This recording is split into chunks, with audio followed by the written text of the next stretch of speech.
नमस्कार मित्रांनो, लग्नानंतर होईलच प्रेम या मालिकेच्या येणाऱ्या पुढील भागात आपल्याला खूप मोठा ट्विस्ट पाहायला मिळणार आहे. मित्रांनो, आपल्याला पाहायला मिळणार आहे की आता पार्थ वेषांतर करून काव्याच्या घरी आलेला असतो. तर तिची परफेक्ट बेस्ट म्हणजे फेवरेट बेस्टी तो घेऊन आलेला असतो आणि काव्य म्हणते की हे नक्की त्या पार्थ देशमुखाचंच काम असणार आहे. इथे सुद्धा मला शांती नाहीये. तिथे राहून ते माझ्या घरी ऑर्डर करतायत. काव्या ते घ्यायला तयारच नसते. मग मात्र तो डिलिव्हरी बॉय सुद्धा आता खूपच हट्ट करू लागतो. अखेर काव्या ते पार्सल घेते आणि बोलू लागते की तुमचे किती पैसे झाले. त्यावर पार्थ म्हणतो की ते ऑलरेडी पे केले आहेत असं तो म्हणतो आणि तिथून निघून जातो. तो पार्थला खूप आनंद होत असतो की आपण काव्याला गिफ्टही दिलं आणि तिला कळलं सुद्धा नाही.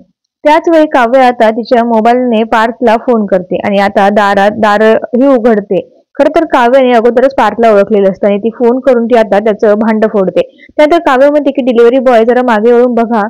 काव्य देशमुखला मूर्ख बनवणं सोपं काम नाहीये. तुम्ही तुमचा गेटअप चेंज करून येणार तर मला काय समजणार नाही का? त्या अगोदर तुमचा मास्क काढा. त्यानंतर पार्थ आता म्हणतो की सगळं काही मी फक्त तुमच्यासाठी केलेलं आहे. आता पार्थचं हे बोलणं ऐकल्यानंतर काव्याला धक्काच बसतो मित्रांनो. आता पार्थ आता काव्याच्या पूर्ण प्रेमात दंग झालेला आहे मित्रांनो. पण आता काव्य जी आहे ती पार्थला थोडंही हे जे आहे ते हे करत नाहीये. पण आता हळूहळू दोघांमधलं प्रेम वाढेल का हे सगळं पाहणं खूप रंजक आहे. पण तुम्ही मालिका पाहताय का आणि मालिका आवडते का ते कमेंटमध्ये नक्की कळवा. धन्यवाद.